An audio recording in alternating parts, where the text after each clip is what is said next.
يهده الله فلا مضل له ومن يضلله فلا هادي له ونشهد أن لا إله إلا الله وحده لا شريك له ونشهد أن سيدنا ومولانا وملجأنا ومأوانا سيدنا وحبيبنا وحبيب ربنا محمدا عبده ورسوله صلی اللہ تعالی علیہ وعلا آلہ واصحابہ وبارک وسلم اما بعد فاعوذ باللہ من الشیطان الرجیم بسم اللہ الرحمن الرحیم سبحان الذي يسرى بعبده ليلا من المسجد الحرام إلى المسجد الأقصى الذي باركنا حوله لنريه من آياتنا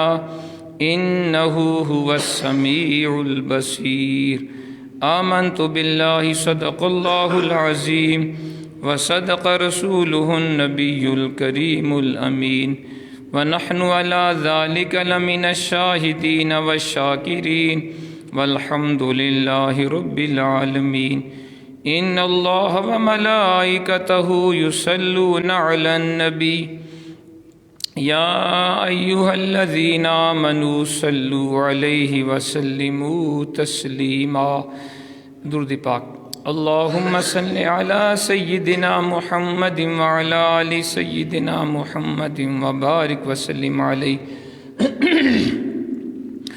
الصلاة والسلام عليك يا سيدي يا رسول الله وعلى آلك وأصحابك يا سيدي يا حبيب الله الصلاة والسلام عليك يا سيدي يا رحمة للعالمين وعلى آلك وأصحابك يا سيدي يا شفيع المذنبين والحمد للہ رب العالمین۔ اللہ رب العزت کی حمد و ثنا کے بعد اس کے پیارے حبیب نبی اکرم نور مجسم فخر آدم و بنی آدم سرکار مدینہ رحت قلب و سینہ احمد مجتبی محمد مصطفیٰ صلی اللہ تعالی علیہ وآلہ وسلم کی جناب پاک میں ہدیتاً تحفتاً بے شمار درود و سلام کے بعد، دوستو بھائیو، السلام علیکم ورحمۃ اللہ وبرکاتہ۔ ذات محترم، یہ ماہ مقدس رجب المرجب ہے اور آج اس مہینے کی 25 تاریخ ہے، کل 26 تاریخ ہے اور کل کی جو رات ہے وہ 27ویں رجب شریف کی ببرکت رات ہے۔ یہ وہ رات تھی جس میں اللہ کریم نے اپنے پیارے حبیب علیہ الصلاۃ والسلام کو شرف معراج بخشا، اپنے حبیب کو اپنے پاس بلایا اور اپنی قدرت کی نشانیاں دکھائیں، جنت، دوزخ، مختلف مناظر حضور کو دکھائے گئے، بلکہ رب کریم نے اپنے دیدار سے بھی اپنے حبیب کو مشرف فرمایا۔ پھر حضور نے اس سفر کے اندر حضور کو برزخ کے کئی واقعات، کئی مناظر دکھائے گئے، جس کے لیے امت کے لیے اس میں بہت بڑا سبق ہے۔ تو انشاءاللہ اسی مناسبت سے آج معراج مصطفیٰ علیہ الصلاۃ والسلام کے حوالے سے یہ مختصر واقعہ بھی آپ کے سامنے عرض کرنا ہے، اور وہ مناظر جو ہمارے پیارے آقا علیہ الصلاۃ والسلام نے سفر معراج میں دیکھے، ان میں سے بھی بعض کا ذکر ہوگا جس میں امت کے لیے بڑا سبق ہے۔ اللہ کریم کے حضور دعا ہے وہ ذات حق بات کہنے کی توفیق عطا فرمائے اور سننے اور سنانے کے بعد ہم سب کو عمل کرنے کی توفیق عطا فرمائے۔ اللہ کریم نے قرآن حکیم ارشاد فرمایا، سبحان الذی یسری بعبدہ لیلا من المسجد الحرام الی المسجد الاقصی۔ ہر عیب سے پاک ہے وہ رب جس نے سیر کرائی اپنے بندے کو رات کے تھوڑے سے حصے میں مسجد حرام سے لے کر مسجد اقصیٰ تک، الذی بارکنا حولہ لنریہ من آیاتنا، وہ مسجد حرام جس کی آس پاس ہم نے برکتیں نازل کی ہیں تاکہ اپنے بندے کو اپنی نشانیاں دکھائیں۔ انہ هو السمیع البصیر، بے شک وہی رب سننے والا دیکھنے والا ہے۔ سب سے پہلے اس آیت کریمہ کی مختصر سی تفسیر سماعت فرما لیں۔ اللہ کریم نے معراج کا جب ذکر کیا تو اللہ کریم نے اس کا آغاز لفظ سبحان سے کیا۔ سبحان الذی اسریٰ، ہر عیب سے پاک ہے وہ رب، وہ ذات جس نے سیر کرائی۔ اس کے اندر ایک حکمت یہ ہے کہ رب کریم جانتا تھا کہ ایسے لوگ آئیں گے جو میرے حبیب کے اس معجزے کا انکار کریں گے۔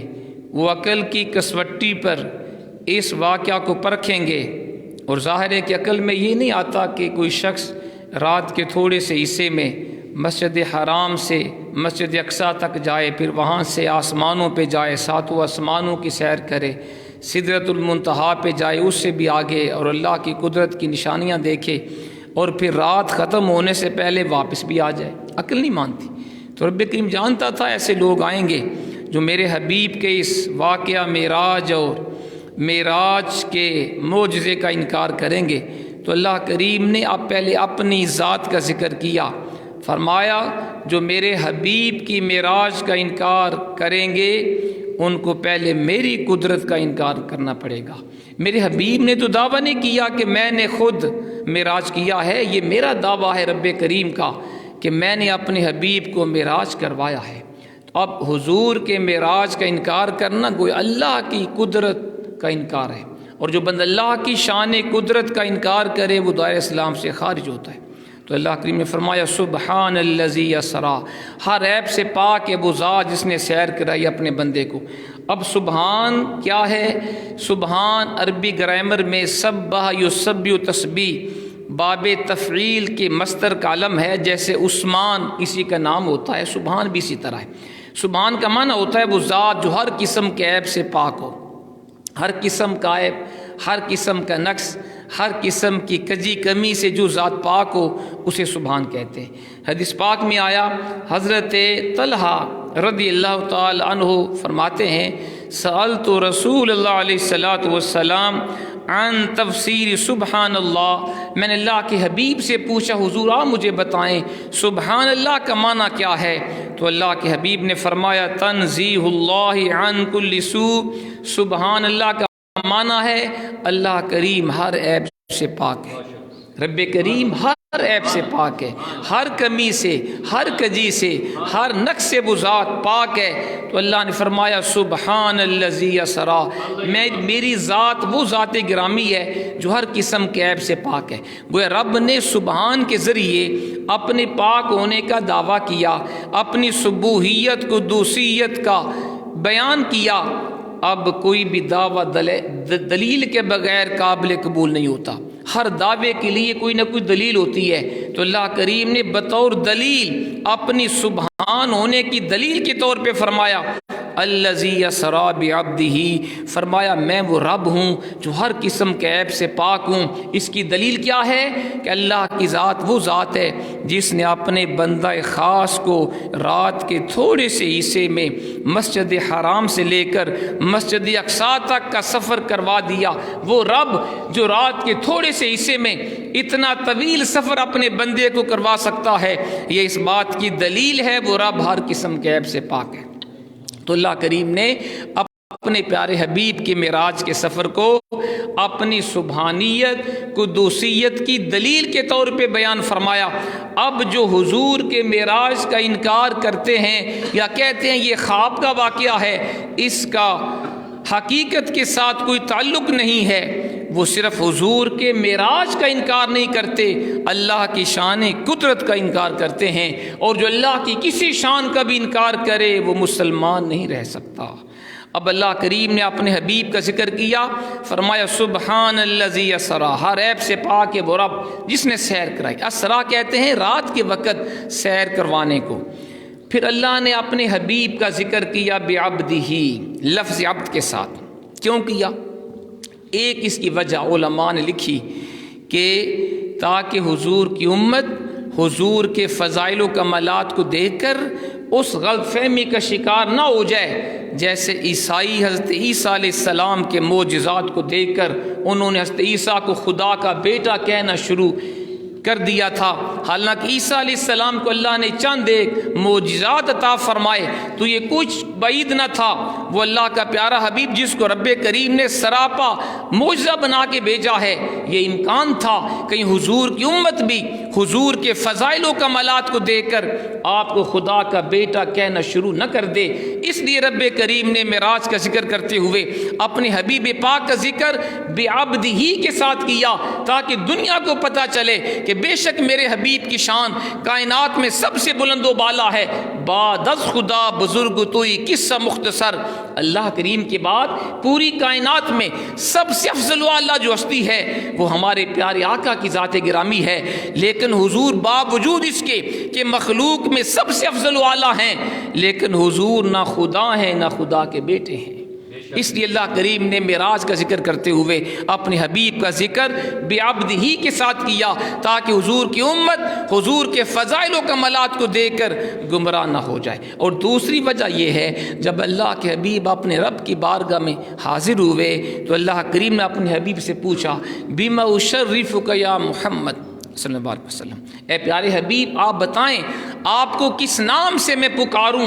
جو نام آپ اپنے لیے انتخاب کریں گے اسی نام سے آپ کا رب کریم آپ کو بلائے گا۔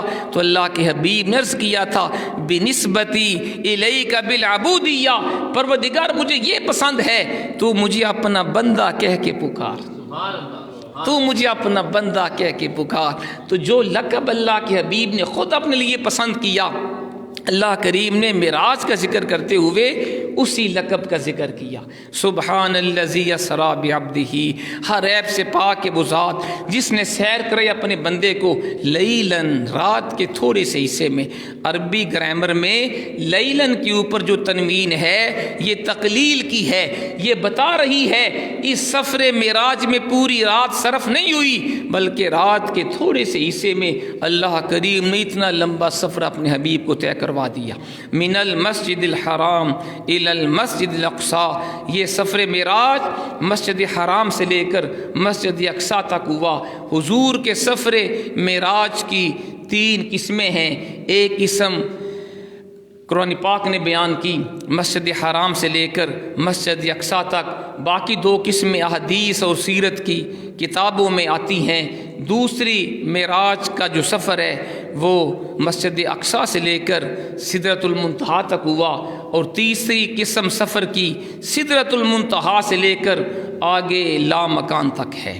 تو اللہ نے فرمایا ہر عیب سے پاک ہے وہ ذات جس نے اپنے بندے کو سیر کرائی رات کے تھوڑے سے حصے میں مسجد حرام سے لے کر مسجد اقصی تک۔ الذی بارکنا حولہ، وہ مسجد حرام جس کے آس پاس ہم نے برکتیں اتاری ہیں۔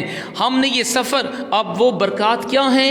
علماء کرام نے لکھا کہ مسجد حرام کے اندر وہاں پہ انبیاء کے مزارات ہیں، تو انبیاء کے جو مزارات ہیں اس کو رب کریم نے اپنی برکت سے تعبیر کیا ہے۔ پھر فرمایا میں نے یہ سفر اپنے حبیب کو کیوں کروایا؟ لنریہ من آیاتنا، تاکہ ہم اپنے بندے کو اپنی قدرت کی نشانیاں دکھائیں۔ حضرت محترم، سفر معراج کے مختلف اسباب علماء کرام نے بیان فرمائے، ان میں ایک بڑا اہم سبب میرے حضور ضیاء الامت جسٹس پیر محمد کرم شاہ الازہری رحمۃ اللہ علیہ نے تفسیر ضیاء القرآن کے اندر حضور کے معراج کا ایک بڑا پیارا سبب بیان فرمایا۔ آپ وہ سماعت فرمائیے۔ آپ نے لکھا کہ صفا کی پہاڑی کی چوٹی پہ کھڑے ہو کر جب اللہ کے پیارے حبیب علیہ الصلاۃ والسلام نے اللہ کریم کی توحید کا درس دیا، اپنی رسالت کا اعلان کیا، تو لوگ آپ کے جان کے دشمن ہو گئے۔ کفار مکہ آپ کے جانی دشمن ہو گئے، حضور کے اوپر مظالم ڈھانے شروع کر دیے۔ جب حضور نے اعلان نبوت فرمایا تو کفار کی طرف سے طوفان بدتمیزی شروع ہو گیا۔ ان مشکل حالات میں 2 ہستیاں ایسی تھیں جو اللہ کے پیارے حبیب کے لیے ڈھال تھیں، سپر تھیں۔ ایک حضور کے شفیق چچا حضرت ابو طالب تھے، اور دوسری حضور کی وفا شیعہ رفیقہ حیات حضرت سیدہ ام المومنین خدیجۃ الکبریٰ رضی اللہ تعالی عنہا تھیں۔ یہ 2 ہستیاں ایسی تھیں جو حضور کو دلاسا دیتی، حضور کو صبر کی تلقین فرماتی۔ اب کیا ہوا؟ اعلان نبوت کے 10 سال بعد جب حضور کے شفیق چچا جناب ابو طالب کا انتقال ہو گیا، اور ابھی یہ زخم ختم نہیں ہوا تھا کہ حضور کی وفا شیعہ رفیقہ حیات حضرت سیدہ ام المومنین خدیجہ الکبریٰ رضی اللہ تعالی عنہ بھی داغ مفارقت دے گئی۔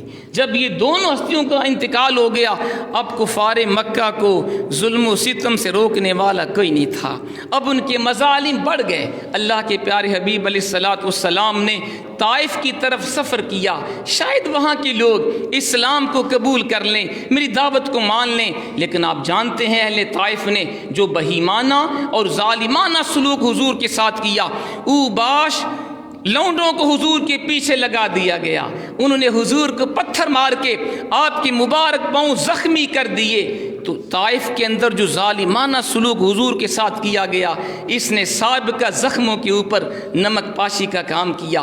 یہ وہ حالات تھے جب بظاہر حالات ناسازگار تھے، اسلام کے پھیلنے کی امید نہ تھی، اللہ کریم نے ان مشکل حالات میں اپنے پیارے حبیب علیہ الصلوۃ والسلام کو معراج کے اوپر بلوایا۔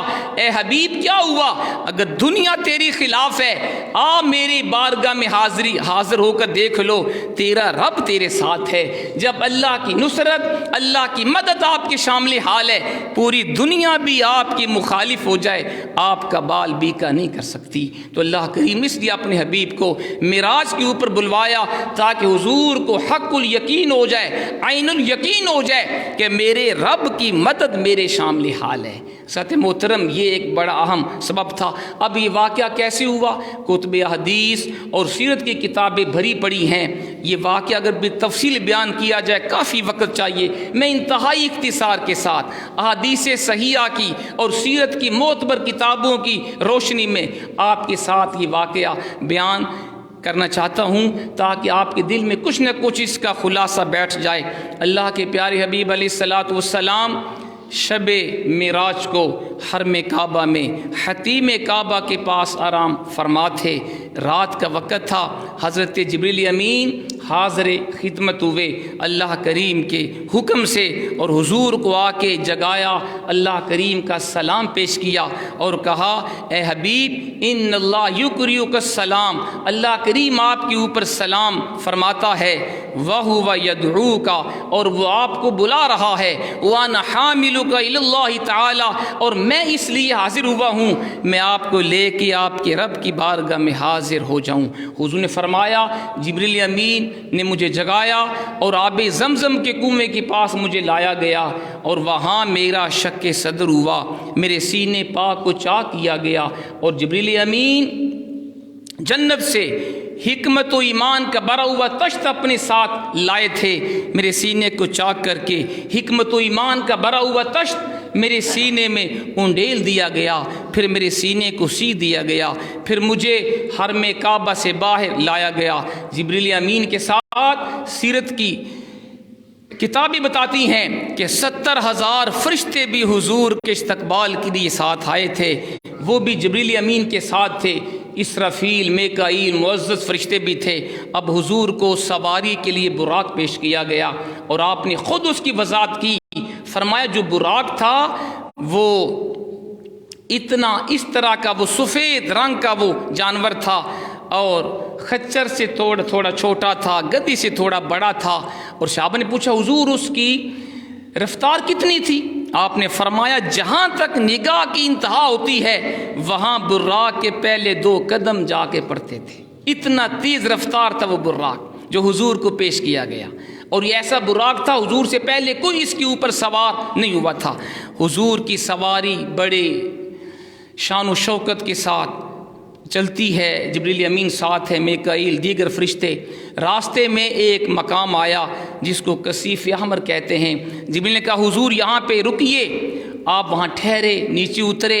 حضور نے فرمایا میں نے دیکھا کہ حضرت موسیٰ علیہ السلام کی قبر وہاں تھی، جب میں نے قبر کے اندر دیکھا تو آپ فرمایا رأیت موسیٰ یصلی فی قبرہ، میں نے دیکھا موسیٰ علیہ السلام اپنی قبر میں کھڑے ہو کے نماز پڑھ رہے تھے۔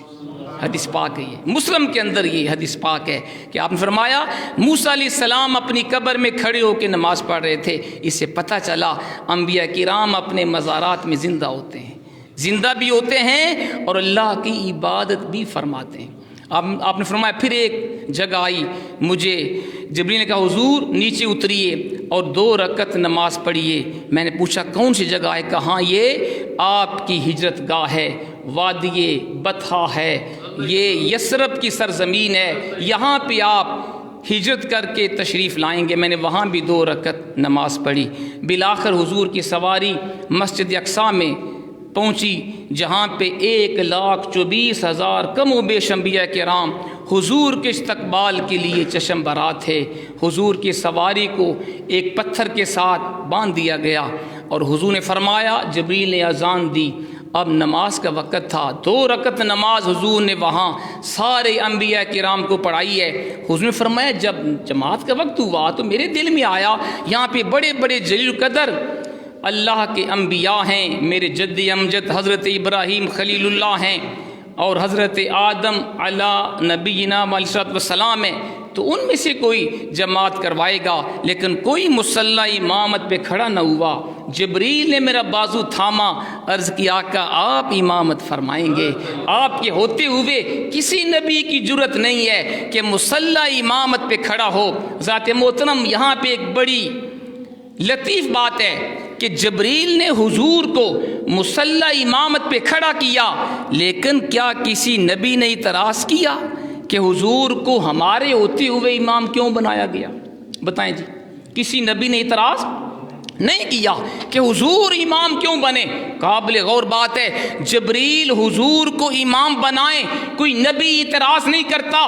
وہ سیدنا صدیق اکبر رضی اللہ تعالی عنہ جن کو حضور نے اپنی ظاہری زندگی کے اندر اپنے مصلی پہ کھڑا کیا ہے اور آپ نے 17 نمازیں حضور کی ظاہری زندگی میں پڑھائی ہیں، ارے حضور کو جبریل مصلی کے اوپر کھڑا کرے، کوئی نبی اعتراض نہیں کرتا۔ جس صدیق اکبر کو حضور نے اپنے مصلی پہ کھڑا کیا ہے وہ کتنے بدبخت ہیں جو ان کی خلافت کا انکار کرتے ہیں، کتنے بد نصیب ہیں جو کہتے ہیں حضرت علی خلیفہ اول ہیں، خلیفہ بلا فصل ہیں، باقی خلفاء غاصب تھے، وہ جہلا ہیں، قرآن و حدیث سے واقف نہیں ہیں۔ حضرت محترم حضور نے امامت کروائی۔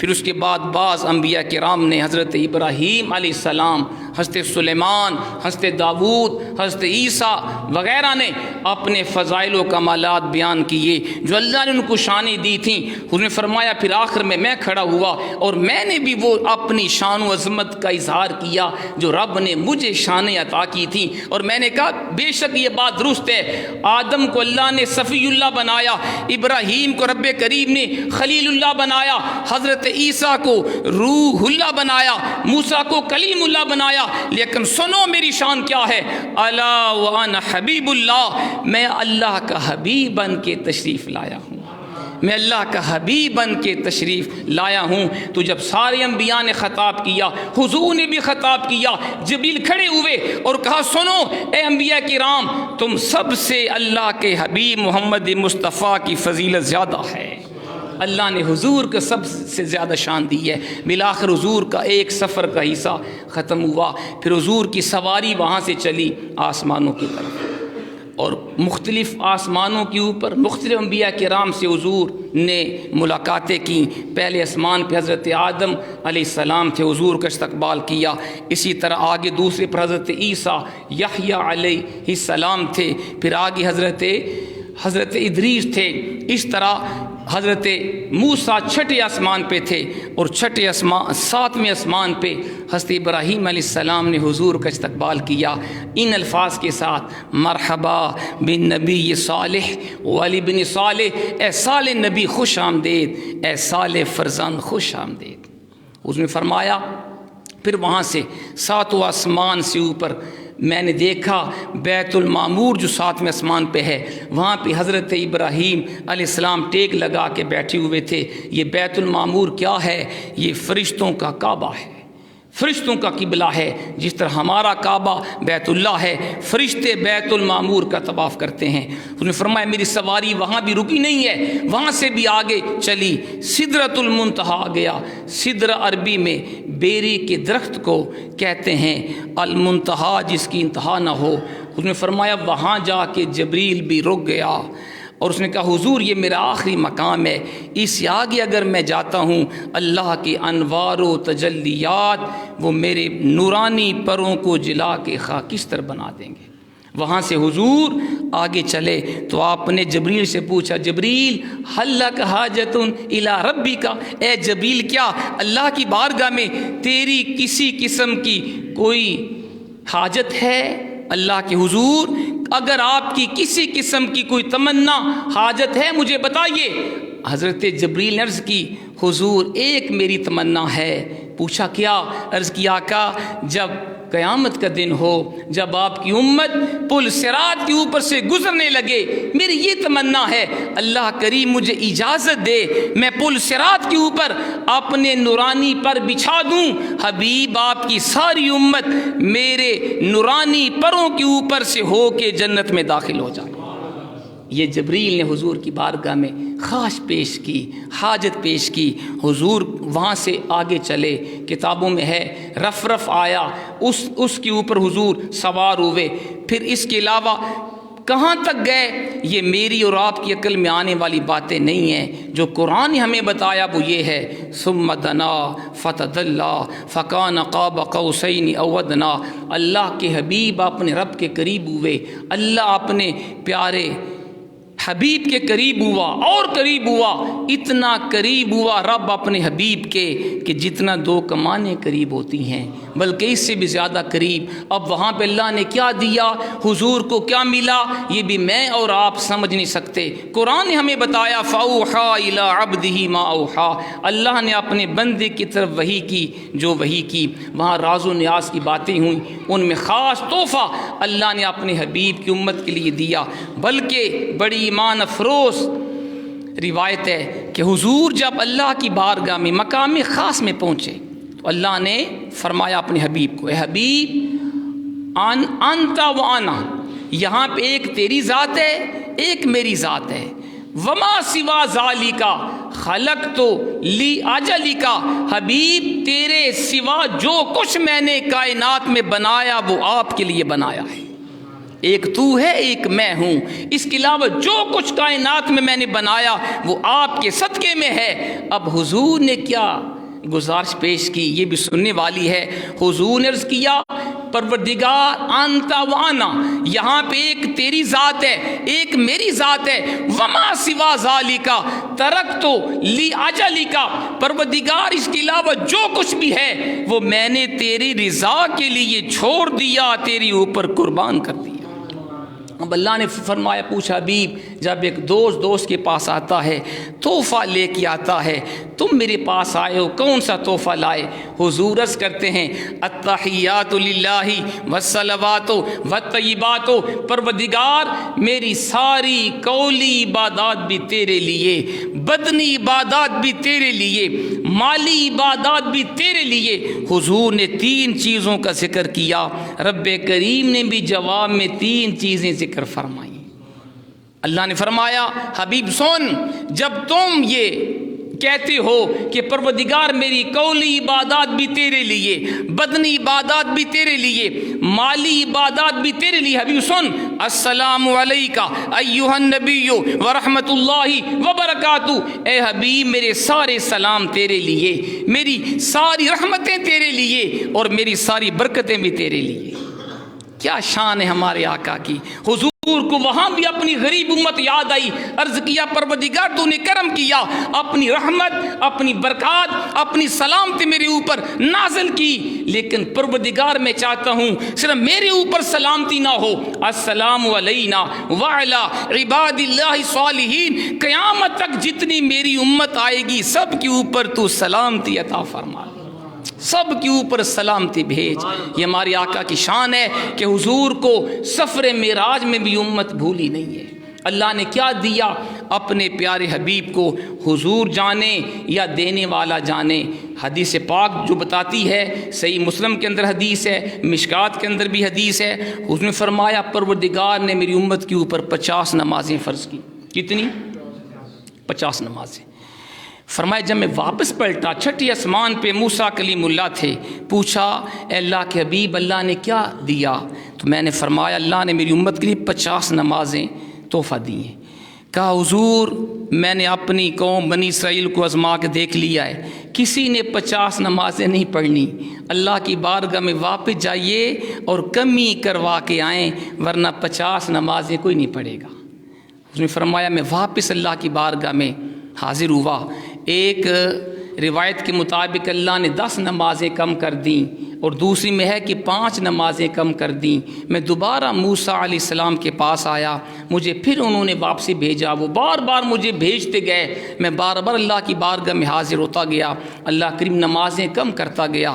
بالآخر اللہ نے فرمایا حبیب جا، تیرے وجہ سے میں نے 50 کے بدلے 5 نمازیں فرض کر دیں، لیکن جو تیرا امتی 5 نمازیں پڑھے گا ثواب 50 کا عطا فرما، کیونکہ ہمارا قول بدلتا نہیں ہے۔ میں نے پہلے کہا تھا 50 نمازیں، تیری وجہ سے اب 50 نہیں ہے، نمازیں 5 رہ گئیں، لیکن حبیب جو تیرا امتی نمازیں 5 پڑھے گا میں ثواب 50 کا دوں گا۔ چاہتے محترم اب کیا ہوا؟ اس نے فرمایا جب میں نامی دفعہ موسیٰ علیہ السلام کے پاس ہے، پوچھا کیا ہوا؟ میں نے کہا جی 5 نمازیں باقی ہیں۔ کہا حضور ایک دفعہ اور جائیے، اب بھی زیادہ ہیں۔ فرمایا اب مجھے شرم آتی ہے، کہاں 50 کہاں 5؟ کیا میری امت اتنی سست ہوگی وہ 5 نمازیں بھی نہیں پڑھے گی؟ جبریل اب واپس نہیں جاؤں گا۔ تو ذات محترم یہ نماز یہ 5 گانا کوئی عام شے نہیں ہے، یہ وہ تحفہ ہے جو معراج کی رات اللہ کریم نے اپنے حبیب کو حضور کی امت کے لیے عطا فرمایا ہے۔ اب جو حضرات نماز 5 گانا پابندی سے ادا کرتے ہیں وہ اللہ کریم کے اس تحفے کی قدر کرتے ہیں، اور جو نماز کو چھوڑ دیتے ہیں وہ اللہ رسول کو ناراض کرتے ہیں۔ بس آخر میں سن لیجئے، اس سفر معراج میں حضور کو اللہ کریم نے چند ایک برزخ کے حالات بھی دکھائے جس میں امت کے لیے بہت بڑا سبق ہے، ان میں سے چند ایک سماعت فرمائیے۔ حضور نے فرمایا سفر معراج کے دوران میرا گزر ہوا ایک ایسی قوم کے اوپر، میں نے دیکھا وہ فصل بوتے ہیں اور اگلے دن فصل کو کاٹ لیتے ہیں، یعنی فصل بوتے ہی اللہ کریم فصل کو تیار فرما دیتا ہے، وہ فصل کو دوبارہ کاٹ کے پھر اس کو بوتے ہیں اور اگلے دن اس کو کاشت کر لیتے ہیں۔ میں نے پوچھا جبریل یہ کون لوگ؟ کہا حضور یہ مجاہدین ہیں، یہ جہاد کی مثال ہے، جو اللہ کے راستے میں جہاد کرتے ہیں، اللہ کریم ان کو ایک نیکی کے بدلے 700 گنا نیکیاں عطا فرما دیتا ہے۔ پھر حضور نے فرمایا ایک اور منظر میں نے دیکھا کہ میرا گزر ایسے لوگوں کے پاس سے ہوا جن کے سر پتھروں سے ہتھوڑوں سے کچلے جا رہے تھے، سروں کو کوٹا جا رہا تھا۔ پوچھا جبریل یہ کون لوگ ہیں؟ اتنی بڑی سزا؟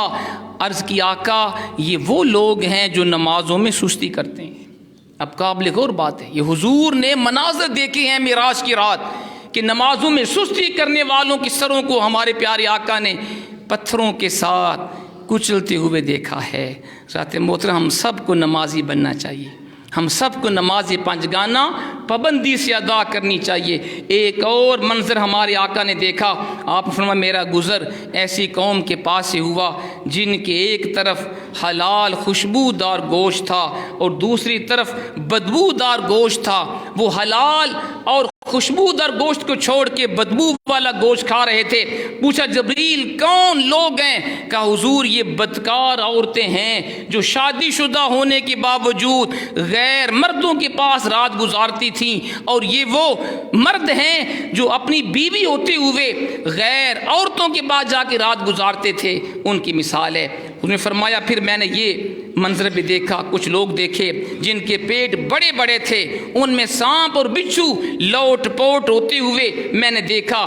پوچھا جبریل یہ کون لوگ ہیں؟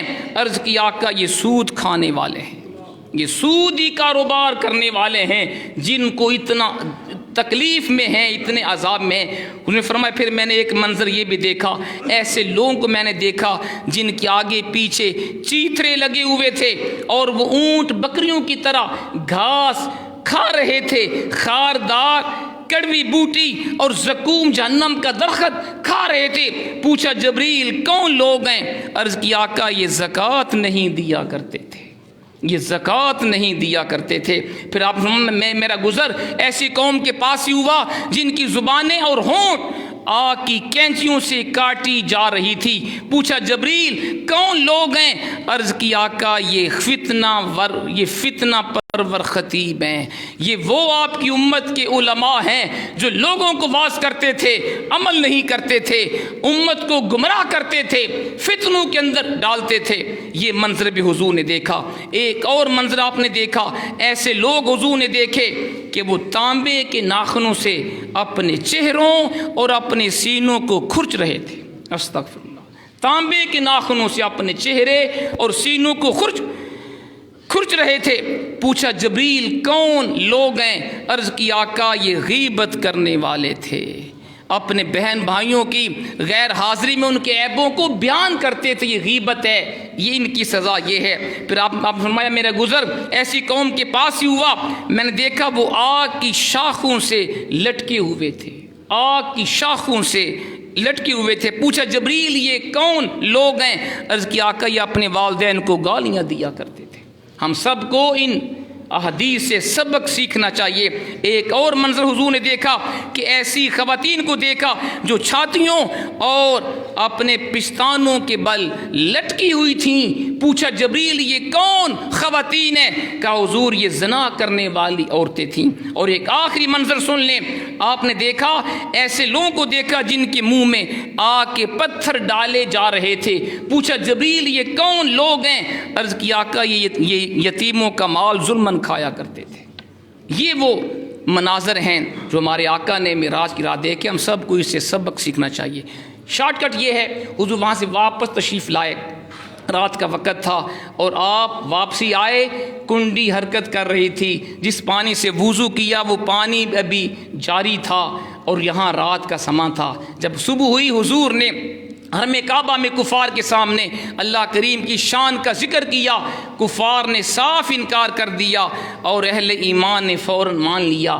جب ابو جہل نے سیدنا ابو بکر صدیق سے جا کے اس کا ذکر کیا کہ تمہارے نبی نے ایک نئی بات کی ہے کہ عقل مانتی ہے ایک بندہ رات کے تھوڑے سے وقت میں مسجد حرام سے مسجد اقصی تک جائے، وہاں سے ساتواں آسمانوں کی سیر کرے، جنت کو دیکھے، دیگر اللہ کی نشانیاں دیکھ کے راتوں رات واپس بھی آ جائے۔ سیدنا صدیق اکبر نے فرمایا یہ کس نے کہا؟ کہا تیرے نبی نے کہا ہے۔ سیدنا ابو بکر صدیق نے فرمایا اگر میرے کریم آقا نے فرمایا ہے تو سب سے پہلے میں اس کو مانتا ہوں، میں اس کی تصدیق کرتا ہوں، کیونکہ اہل ایمان کی شان ہے جب اللہ رسول کا حکم آ جائے وہ عقل کے گھوڑے دوڑاتے نہیں ہیں۔ جب آپ نے بن دیکھے، حضور سے بن پوچھے، آپ کے فرمان کی تصدیق کر دی، حضور کو پتہ چلا، آپ نے فرمایا ابو بکر تم نے مجھ سے پوچھا بھی نہیں، بن دیکھے میری بات کی تصدیق کی ہے، آپ آج سے صدیق کے مقام پہ فائز ہو گئے، آپ سب سے زیادہ سچے ہیں۔